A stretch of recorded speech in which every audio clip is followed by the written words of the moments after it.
Good morning, good afternoon, good evening, Iowa soccer supporters. I'm Ben Brackett, alongside my good buddy and co-host Blake Sievers. Sieves, how you doing today? Good. We're knocking 2 pods out in a day, so we're getting efficient. I love it. I know you'd think I would have had my intro a little sharper, but I flubbed it for once. Special correspondent today, Eric Cortez Para. Eric, it's really great having you on today. Thank you. Kicking off our Eastern Iowa coverage. So thanks for joining us. Thank you for having me. So can we grill him really quick, Ben, with our first question, since he's gonna be doing some stuff on the eastern side of the state for us? I think we do, yeah. All right, Eric. I hope you should know what's coming, but we always ask people, is this the first pod you've ever been on?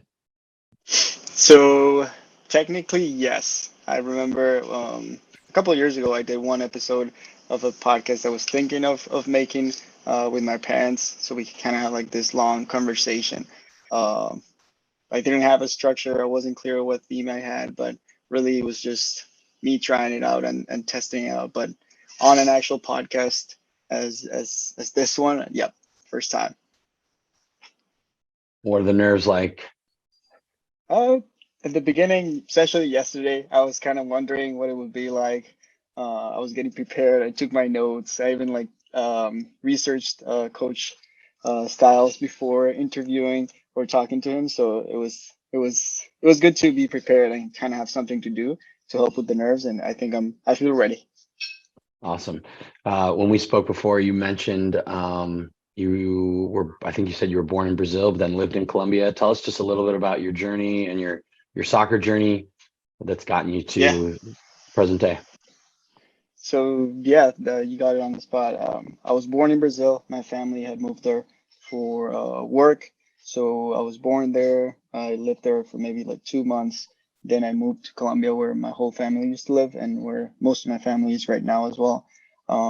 That's kind of where I started playing soccer. In the beginning, it was kind of like more of a recreational thing. As I got older, um, when we came back to Brazil for a couple of years, I played for the team in my school. We did a couple of tournaments. We traveled with the team as well, and that just got me excited. And then from then on, I just started being a part of clubs. Then we had, our middle school team, but then in Colombia it's a little bit different, where we don't have, the the big leagues, I guess, are not school soccer. They're more the clubs. So normally, like professional teams who have smaller clubs, smaller academies, and those are gonna compete in local leagues, and then those leagues are gonna throw out the best into national or regional championships. So picture the same structure as the U.S., just remove the schools and put in clubs. Yeah, and then I started going through high school playing both for a club and for my school, and then I went up north to Minnesota, Duluth. I started with the community college, Lake Superior College, the Ice Hawks. That was a really special place. We had a lot of diversity. We had a team with players from Brazil, from Colombia, a couple from Mexico. We had people from Jamaica. It was a really good team. We really enjoyed our time over there. Our coach, he was on our first year. On our first year, our coach was very hands off. He preferred to kind of like plan the training and then just have us do the work. And during games, he kind of like worked that way as well, which we really enjoyed. And then the second year, we got a different coach who worked a little bit more similar, but liked a little more structure. So that was also pretty fun. That second year, I was captain of the team. We lost a lot of our international players because they graduated, and the new coach wasn't recruiting internationally yet. So it was a big shift in the culture, in how we played as well. And then I went to Waldorf University, where I did 2 years over there. Our first year, we struggled a little bit. We went through two coaches. The first one we had wasn't really feeling the plays, wasn't really enjoying being in the team. So that kind of showed in the way we trained and how people felt about the team. And then on the second year, it got a lot better. Coach Rurbeck really turned it around, and he brought in an assistant coach from Mexico, Jorge, and he was also really good because we also had a lot of diversity, a lot of Spanish speaking people, and having that person to talk to really worked. And now I'm just trying to get back into the game in any way I can. Here I am, and as one of those ways. And so you're a graduate student at the University of Iowa right now in the sports management Yep. program? Yes. I'm in my first year, about to finish my first year. I want to go into coaching. I enjoy mostly coaching because I've had the opportunity of coaching youth. And I had a girls team back in Minnesota that I really enjoyed coaching. We made it to state. We got into semifinals. I wasn't able to be there for the semifinals with them because I had to travel back home, but they really enjoyed it. And it was a lovely journey to go on with them. But yeah, then in the administrative side, I don't see myself being like a GM or that kind of thing, but you never know. Life takes you places. Fair enough. And are you coaching currently in the Iowa City area? Not currently. I'm just getting done getting my Iowa license for coaching as well. And for international students, it gets a little more difficult to get a job outside of the university. So kind of working with those and trying to find a way to do so. There you go. There's the plug. Eastern Iowa soccer groups. You need coaches There are you open. Man, reach out. We'll connect you guys. Yeah, right on. Well, so let's get down to business. So Eric was kind enough to reach out to us and offer to help us with some coverage and out on the eastern side of the state. So we put you right to work. And you went and Yep. saw Iowa City Liberty at Iowa City West, or was it the other way around? It was at Liberty, where Okay. Liberty. Yeah. I've never been there before. I think they were sort of like they've kind of worked their way up the ranks, right, Blake? Like they didn't exist when we were in high school, did they? Or is this going to be like your shout for Pleasant Valley? Yeah. I think they are a newer school. That's what I heard as well. I think they're in the Iowa City district. They're in the Iowa City system, Iowa City public school system. They're just a City High, City West, and now they've got Liberty. So, yeah, I'm excited to hear about the game, Eric. Yeah, I can get right into it. I mean, it was a beautiful night in Iowa City, I assume. So, what'd you see in the first? What'd you see in the first half? It was a beautiful day. It was a beautiful night. In the beginning, we saw both teams play with a 4-3-3. That's the way we started. Both playing with a triangle in the middle. Iowa City West would normally rotate a lot. So we had two when they were creating with the ball. They had two CDMs, and then they would have one attacking midfielder. But they would also try and keep the rotation. Liberty High was a little more fixed, where they would have only one CDM and two attacking midfielders. It was a beautiful game right off the bat. I mean, within the first 4 minutes, Liberty had a chance that really was very similar to the goal they got maybe 4 minutes after that. So it was a long cross from the side off of a foul, and then there was a header. It got really close to the post, and then a similar foul in a similar area around 9 minutes in. There was a header from number 17. I don't have his name written down. Hayden Saul. We got Hayden Saul, I think. Yeah, I believe he was the CDM for Liberty High. He was playing a great game. He has a lot of composure when he's playing. He got the ball. He would always be dropping in for the center backs and grabbing the ball and just bringing it out calm, composed. It was a great game for him. And then Iowa City West really struggled to come back in that first half. They were able to get to the final third, but they were never able to open up a shot. They had a lot of block shots right in front of goal, and they were just not able to create that separation they needed to get the goal, and get the ball to the goal. There was a lot of good players just all around. We had number 17, who was really important for that second half, Daniel Fuentes. He was showing a lot of good stuff in the first half, but when Liberty High scored, the team kind of like took an emotional shock, and that really we saw that and we talked about it with the coach. That the team kind of just looked around a little bit lost, and they were just not able to get mentally back into the game. They were able, though, to maintain only one goal difference because Liberty High was just not stopping. They were always trying the long ball, always trying those nice crosses, and it was a really good first half for Liberty High. But then on that second half. We So Eric, saw real quick, can I interrupt you? Yeah, So go 1-0 ahead. at halftime to Liberty. 1-0 at halftime. Yeah, So Ben, I think it was tense. I said that's interesting because Iowa City West, obviously the traditional power, who's I thought just from their history and pedigree, whatnot, Styles would have them up for it. But it's I love it that they go down, and obviously, did he give them the hairdryer treatment at halftime? Something changed. Oh yeah, and it's interesting you mentioned that. I had the chance, as I mentioned, to be at the JV2 and JV1 games, and both teams from City West won by a minimum of 5 goals. So then seeing, Liberty High go on top and keeping that momentum and keeping the control of the game, it was really really interesting to see how Coach Styles would get back on it, wouldn't talk to them and get them back on track, and it was really kind of like it was all thanks to mainly one player. Of course, everybody helped, everybody played, but Daniel Fuentes, number 17, he had a couple good plays in the first half, but in the second half, he just started going at the goal. Like he had maybe three shots on goal in the first 10 minutes of the second half, and then just kept on adding and adding. I have multiple notes of him having the clearest chances, just adding more and more shots. I mean, maybe like 15 minutes in, he had already 6 shots, most of them on goal, most of them really clear chances. He was really, really pushing the team forward, and that's what changed the mindset. That's what changed the attitude of the game. Liberty High just started struggling to create. Coach Styles talked about pressing, that long passing, and taking that away from them, and that really, really helped the team.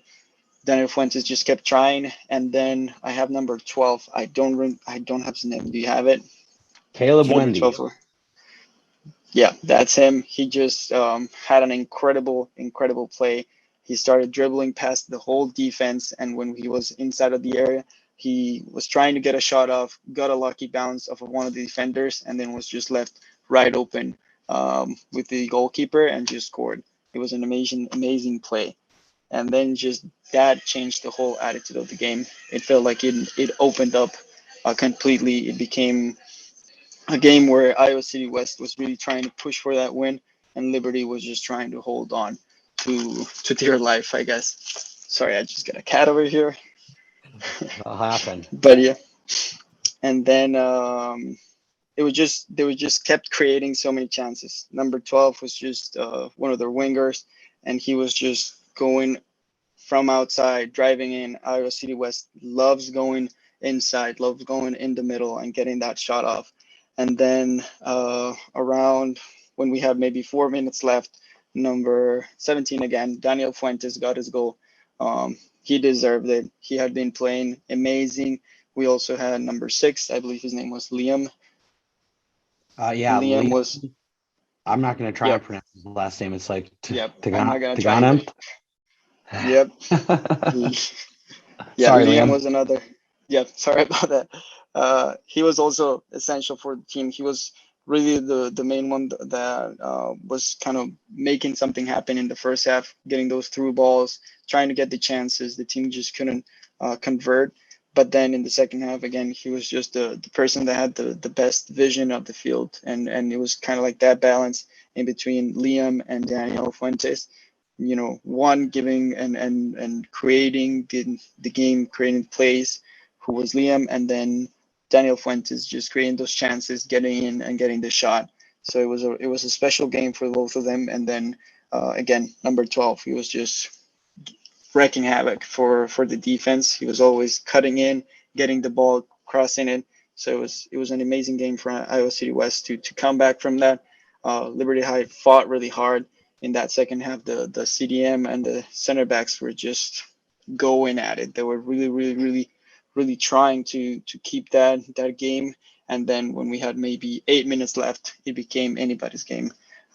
People were tired. Players were just trying to get something to happen. Coach Styles got 2 forwards. He talked about it at the end of the game that he really enjoyed putting in 2 forwards and then playing with that, and that he got really excited about maybe trying that again during the season because that's what worked for them. That's what got them those 2 goals. So they shifted from a 4-3-3 to a 4-4-2. Yeah, it I is. love a 4-4-2. Yep. It's that traditional, more traditional formation, but it just creates so much pain for center backs to have two players and then having to track both of them. Me as a center back, I enjoyed when it was just one of them because one marks and the other one stays a little off so that you can be there if anything happens. But it really just it creates so much chaos for the center backs, and if you don't figure something out with your defensive midfielder or your right back and left back, it can be really painful, and that's what happened for Liberty High. It just got a lot to handle. What did you think about so what you mentioned, the City High, or sorry, Liberty, they had a couple good players. You mentioned the 17 for them as well, right? Hayden Yep. Saul. Who else stood out for them? Because it's just, again, I've never really come across them. Well, mainly it was really Peyton. He was really the one just making everything happen. The goalkeeper, I think it was Conley. I believe so. I'm not 100% on that. And then we also had, I think it was number 8. Yeah, Dean Cho, I believe. He came in a little bit late on the first half, but then on the second half, he was kind of that player that would play the one to have a little more time, try to think the play through, and then keep moving forward. They just struggled to get past that second third of the field and making something happen. Was this your first high school soccer game in Iowa that you've been to? In Iowa, yeah. In Iowa, yeah. I was in a couple for Minnesota, but in Iowa, yes, definitely. What was your impression overall? Um, it was confusing in the beginning because I thought I was watching, the varsity team when I was watching GV2. So I was like, oh, maybe they're small, maybe I don't know, maybe I look at them as younger because I'm getting older. But eventually, I realized what was going on. But it That's was funny. very, very, very, very interesting that to see that there is a lot of different play styles and a lot of different thinkings when it comes to soccer. You often see um, the US. You often see that the players or maybe the coaches thinking about soccer as just another way of playing football, or thinking about soccer and in a way that you play, I don't know, basketball. It becomes about lines. It becomes about what play do you run, or having that specific play that you always go to. Um, or seeking always the same player. And it feels like Iowa City West has gotten really good at kind of staying away from that and letting the game be dynamic, letting the game roll, trying to play with the ball, be a little more conscious of what you're doing instead of just sending it and then running, see if you get something out of it. And so you mentioned you had a chance to talk to Coach Styles. How was the conversation with him? So we had two chances to talk. On the first one, I asked him a couple questions regarding some interviews he's done in the past. Locally, we talked about him not following really or supporting a specific team. He's mainly just watching soccer for the sport, which I think is it's really valuable, especially as a coach. He also talked about we also talked about what did he look for in his players. He mentioned in a previous interview that he really enjoyed the honesty that young players bring to the game, because they're not thinking about, what happens if I say this, or thinking about different social aspects of the team. They're just thinking about soccer, and they will tell you how it is. Well, those were his words. And then we also talked about that he always tries to push or build in the players the mindset of responsibility, of making sure that you have everything that you need for the game, making sure that you show up on time. So that was a really great opportunity to have a conversation with him. And then about the game, he was very he was somewhat upset about the reaction the team had for that first goal. I mean, you never want your team to kind of like be defeated from just one goal. But he really appreciated the work that Daniel Fuentes did and how the team also respected what Daniel Fuentes was getting out of those shots, and how that kind of just pushed the team forward. It was kind of, he talked about it as if it were a snowball, and Daniel Fuentes just started pushing it, and then everybody else saw the work that he was doing and said, okay, we're in here, we're gonna make this work, and he really appreciated that. That's interesting. You what you said about Styles liking younger players, and then when you tie that in with the fact that Daniel Fuentes is a sophomore, that really tracks, doesn't it? That's cool. I think that's always one of those things. When you can find good young players that are freshmen and sophomore, I think those are a lot of times the players that can make the difference. And ultimately kind of like bring some of those older players together, because there's that honesty, or you don't want to use the word naive, but they're just young, and so they're just like eager little puppies to get out there and show that they can do it. Yeah, and Coach Styles was also very happy, and was proud of making the Iowa City West program one that pushes all of the players to be on that roster, to be on that playoff roster. He talked about pushing that 21st player and making sure that you fight for that spot.